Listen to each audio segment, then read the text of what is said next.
महाराष्ट्र में महाविकास आघाड़ी ने बीजेपी के खिलाफ बनाया मास्टर प्लान। संजय राउत का दावा, 2024 में ही हो जाएगा बीजेपी का सफाया। जिन लोगों ने गद्दारी की जनता उन्हें नहीं करेगी माफ।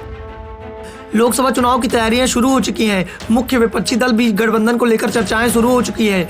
लोकसभा चुनाव में 1 साल से कम का वक्त बचा है। ऐसे में विपक्षी दल 2019 वाली गलती करने को तैयार दिखाई नहीं दे रहे। पहले ही गठबंधन की रणनीति बनाना शुरू हो गया है। राज्य स्तर पर गठबंधन को मजबूत करने की पुरजोर कोशिश की जा रही है। महाराष्ट्र में महाविकास आघाड़ी गठबंधन के नेताओं की बैठक बुलाई गई थी।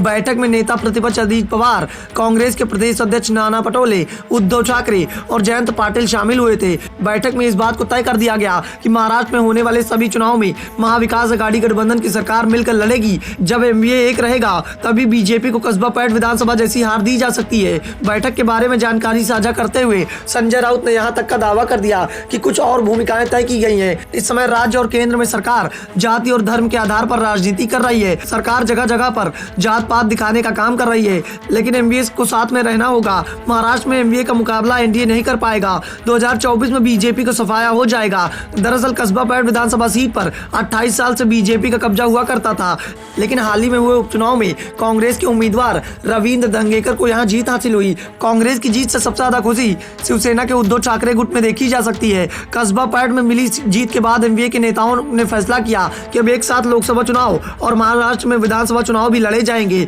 इस बीच उद्धव ठाकरे गुट के संजय राउत ने साफ कर दिया कि जिन लोगों ने पार्टी के साथ गद्दारी की है उनसे कोई भी समझौता नहीं किया जाएगा। दरअसल शिवसेना में टूट के बाद से ही उद्धव ठाकरे बैकफुट पर दिखाई दे रहे थे। उद्धव ठाकरे के तेवर भले ही सख्त थे, लेकिन अंदर से उन्हें भी इस बात का एहसास था कि बिना तीर कमान के शिवसैनिकों को कैसे अपने पाले में रखा जाएगा, क्योंकि चुनाव आयोग ने शिवसेना का नाम और निशान एकनाथ शिंदे को सौंप दिया है और चुनाव आयोग के द्वारा एकनाथ शिंदे के गुट को असली शिवसेना भी मान लिया गया है।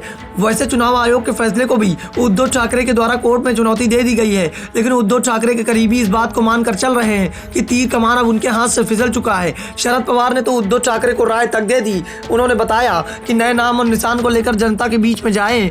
शिवसेना में टूट के लिए एकनाथ शिंदे के साथ ही उद्धव ठाकरे का गुट बीजेपी को भी जिम्मेदार मान रहा है, जिस कारण से दोनों ही गुट उद्धव ठाकरे के निशाने पर बने हुए हैं। जनता में उद्धव ठाकरे को लेकर सहानुभूति दिखाई दे रही है, जिसके चलते बीजेपी नेताओं के द्वारा उद्धव ठाकरे को लेकर नरम रुख इख्तियार किए जा रहे हैं। वहीं उद्धव ठाकरे के करीबी संजय राउत जमकर निशाना साध रहे हैं। वो बीजेपी और एकनाथ शिंदे के खिलाफ जमकर बोल रहे हैं। राउत ये साफ कर चुके हैं कि बीजेपी को कभी भी माफ नहीं किया जाएगा और ना ही एकनाथ शिंदे के साथ हाथ मिलाया जाएगा। ठाणे शिवसैनिकों के बीच पहुंचे संजय राउत ने कहा कि ठाणे के लोगों ने ही बाला साहब ठाकरे को पहली सत्ता सौंपी थी।